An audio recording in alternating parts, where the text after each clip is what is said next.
Mirë mbrëma dhe mirë se veni në edicionin më të ri të emisioni 60 minuta. Do të vazhdojmë flasim për vërshimet në vend, pasi që situata në shumë zonat Kosovës vazhdon të jetë e rënduar për shkak të pasojave të shkaktuara nga vërshimet e rreshtet e 2 ditëve më parë. Situata ka rrezik të përkeqësohet pasi që Agjencia e Emergjencave tashmë ka paralajmëruar se në rast vazhdimit të këtyre rreshjeve vendi mund të përballet edhe me vërshime e pasoja më të rënda. E për diskutuar se përse po shkaktohen të gjitha këto vërshime që i kemi parë këto ditë të fundit, cilat janë masat të ndërmarra deri më tani dhe a janë masat adekuate për të parandaluar vërshimet dhe si sqarohen se si menaxhohen shtabet emergjente nga kryetarët e komunave. Të gjitha këto i diskutojmë pas pak në studio me ekspertin dhe profesorin e hidrologjisë dhe gjeografisë Valbon Bytyqin. Por si zakonisht në fillim ju sjellim lajmet kryesore të ditës. Agjencia e Menaxhimit Emergjent paralajmëron se situata me vërshimet mund përkeqësohet në rast të vazhdimit të rreshjeve. Shtyhet fillimi gjysmëvjetorit të 2 deri më 12 janar. KQZ vazhdon numërimin e fletë votimeve me postë mbi 3.000 pako me fletë votime ende nuk kanë arritur në Kosovë. Nga numërimi fundit, vetëndosje ka siguruar 50 shtatulse PDK 22 e LDK 15. Prokuroria Speciale refuzon kërkesën për përjashtimin e prokurorit special Bekim Kadraliu nga lënda i Lepencit. Kërkesa e mbrojtjes për përjashtim ishte bërë në seancën fillestare. SBA po shqyrton opsionet për marrjen e Grenlandës, nuk përjashton edhe përdorimin e ushtrisë. Zyrtarët në Grenland dhe Danimark kërkojnë takime me Marko Rubion. Agjencia e Menaxhimit Emergjent ka paralajmëruar mundësinë e përkatësimit të situatës në rast të rreshjeve të reja të shiut, duke potencuar se rreziku aktual vlerësohet i menaxhueshëm me kapacitete të mjaftueshme të reagimit. Ndërsa sa i përket situatës aktuale, sipas agjencisë, situata me vërshime paraqitet dinamike, me raste të lokalizuara në disa komuna si pasojë e rreshjeve të shtuara. Agjencia ka njoftuar se njësitë profesionale të zjarrfiksjes dhe shpëtimit në koordinim me qendrën operative të agjencisë, strukturat komunale janë të angazhuara në koordinimin e mbështetjes qeveritare në intervenime për pompimin e ujit, sigurimin e objekteve të rrezikuara e monitorimin e pikave kritike. Ndërsa sipas të dhënave të Institutit Hidrometeorologjik, nga dita e hënë deri të martën në Kosovë kanë rënë mesatarisht 43 mm rreshje në 1 metër katror, ka bërë të ditur ky institut në raportin për nivelin e ujit në lumenjat e Kosovës pas rreshjeve të fundit të cilat shkaktuan vërshime në disa komuna të Kosovës. Ndërkaq sasia e rreshjeve sipas pellgjeve lumore më shumë ka arritur në Drinën e Bardhë me 76.2 mm, në Ibër me 27.8 mm, Morava e Binqës me 19.9 mm dhe Lepenci me 47.9 mm. Sipas institutit, shumica e lumenjve në Kosovë, sidomos ata në pjesën perëndimore dhe qendrore të vendit, gjatë këtyre 2 ditëve ka bësuar ngritje ku disa prej tyre në disa segmente kanë dalë nga shtrati tyre dhe kanë shkaktuar përmbytje lokale.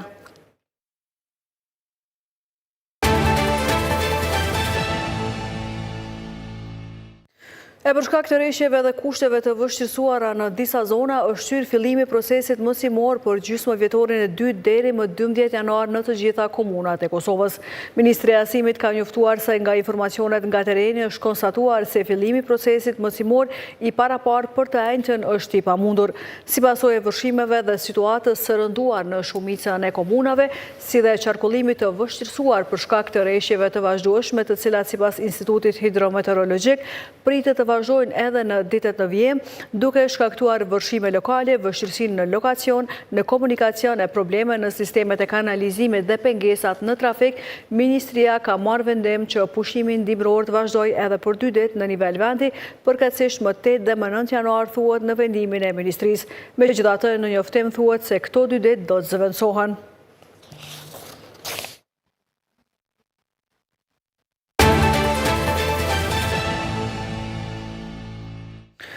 Kryeministri në detyrë Albin Kurti ka thënë se aktualisht situata nga vërshimet është nën kontroll. Në një shkrim në Facebook ai ka thënë se ekipet operative vazhdojnë të jenë në terren duke monitoruar situatën dhe duke qëndruar në gatishmëri të plotë. Përveç dëmeve materiale në infrastrukturë dhe prona private, fatmirësisht nuk ka raste të lëndimeve serioze, ka thënë Kurti. Kryeministri në detyrë ka ftuar qytetarët që të ndjekin me vëmendje udhëzimet e institucioneve deri në tejkalimin e plotë të gjendjes së shkaktuar. Komuna të shumta janë përballur lidhur me vëshime të cilat janë shkaktuar nga reshjet e dendura të shiut gjatë 2 ditëve të fundit. Përbasoj shumë shtëpi dhe biznese janë përmbytur, ndërsa në 2 komuna Malisheve Junik është pallur gjendje e zakonshme.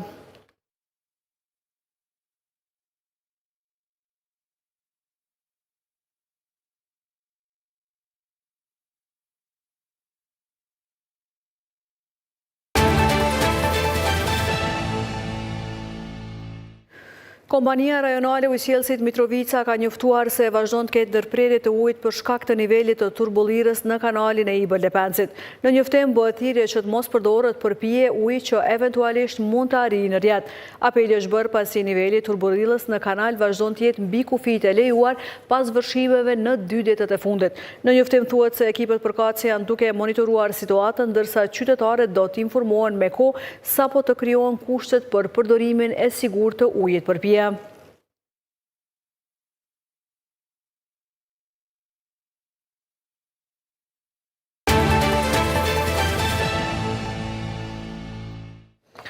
Edhe në Shqipëri vazhdon të mbetet situata kritike sa i përket përmbytjeve për shkak të rreshjeve të dendura të shiut që nga dita e martë. Më e goditura nga përmbytjet është qyteti Gjirokastrës. 70 biznese, shumë shtëpi dhe automjete janë shkatruar në lagjen 18 shtatori. Pamjet që tregojnë sasi të madhe inertësh dhe gurësh në rrugë e dyqane janë pasojë e vërshimeve masive të lumenjve dhe përrenjve. Të paktën 800 banesa të përmbysura dhe 304 persona të evakuar është bilanci paraprak i përmbytjeve në Dorës. Një ditë pas rreshjeve të dendura të shiut, situata në Dorës duket më qetë, por mbetet problematike gjendja në disa zona të qytetit, kryesisht në periferi. Edhe në burgun e Durrësit situata mbetet problematike. Obori dhe kati pari Kodinës ka pranitë të lartë të ujit. Mësimi nuk po zhvillohet as sot në disa shkolla, oboret e të cilave janë nën ujë. Gjatë atës në Lezhë pati më pak rreshje, por situata paraqitet më problematike në Laç. Disa familje janë evakuar dhe shumë shtëpi janë të rrethuara nga uje.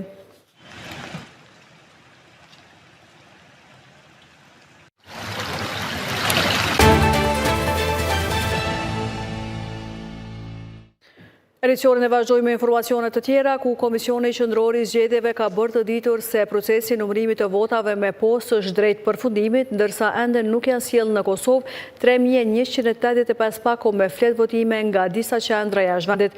Zëdhënësi KQZ-s Valmir Eleci ka deklaruar se aktualisht në qendrën e numërimit dhe rezultateve po numërohen vota që i përkasin pjesës së dytë të votimit me postë. Sipas tij, këto vota janë tërhequr nga kutitë postare me 2 dhe 5 janar. Më pas KQZ-ja ka filluar edhe me numërimin e pjesës së dytë që flet votimeve që i takojnë votimit jashtë Kosovës, respektivisht përmes postës, i cili ka vazhduar edhe sot. Deri në orët e pasdites, nga 145 vend votime të procesuara, 119 ose 82% të tyre janë procesuar. Me numërimin e këtyre votave, LDK-ja ka kthyer sërish ulsen e 15 brenda kuvendit të Kosovës. Rikthimin e bëri duke ja marrë një ulse e Partisë Demokratike që tash bie në 22 ulse. Me numërimin e deri tanishëm, lëvizja vetëvendosje ka arritur në 50.82% apo 57 ulse në kuvend me 120 ulse, përfshin 20 që janë nga komunitetet. PDK-ja që dje rëmbeu ulsen e LDK-s tash kthehet nga 23 në 22 ulse. PDK-ja e Bedri Hamzës ka marrë 20.34% të votave, ndërsa Lidhja Demokratike me 15 ulse në kuvend i siguroi 13.24% të votave. Sërish deputetët sipas numrave aktual do të mbetet Fadel Hadërgjonaj e të PDK-ja me këtë renditje e PS-n Bekim Haxhiu që ishte deputeti 23 me radhë. Aleanca për Adhmërinë e Kosovës ngelet me 6 ulse dhe me 5.51% të rezultateve.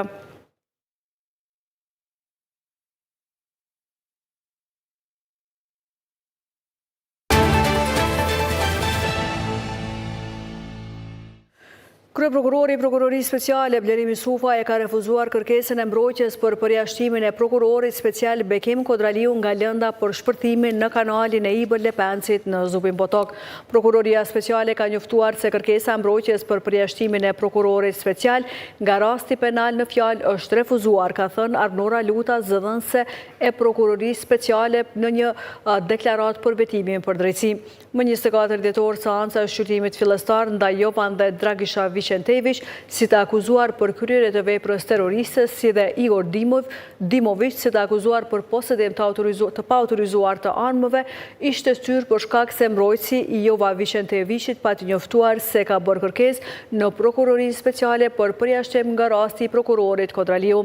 Avokati Nebush Avllajić pati thënë se prokurori ka shpërfillur detyrimet e tij për t'i marrë për bazë prova shfaqësuese dhe se sipas tij kjo është hera parë që bën një kërkesë të tillë pas gati 30 vjetësh si avokat, por prokurori special Bekim Kodraliu pati deklaruar se janë 5 arsye që i parashek kodi i procedurës penale, por asnjë nga këto nuk i ka argumentuar mbrojtja gjatë kërkesave që ka shtruar.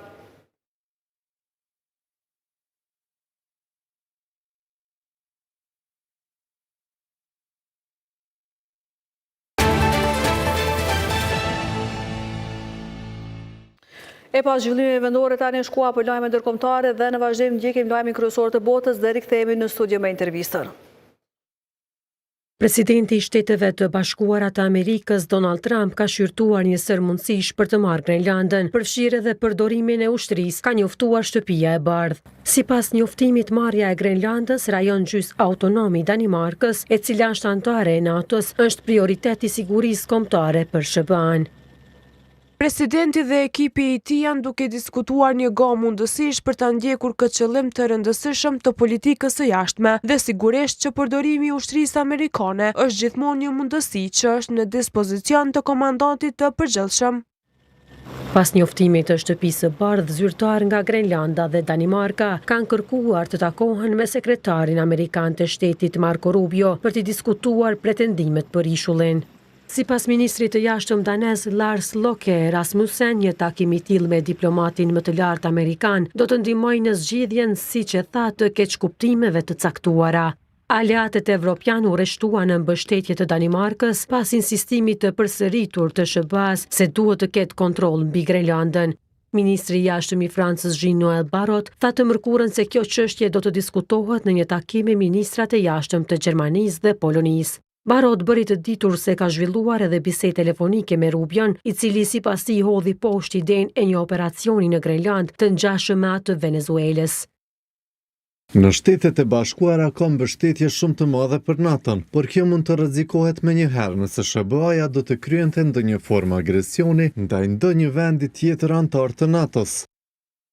I pyetur nga gazetarët nëse ka një plan në rast se Donald Trump i realisht tenton ta marrë Grenlandën, Barrot u përgjigj se nuk dëshiron të përfshihet në atë që e quajti diplomaci fiktive.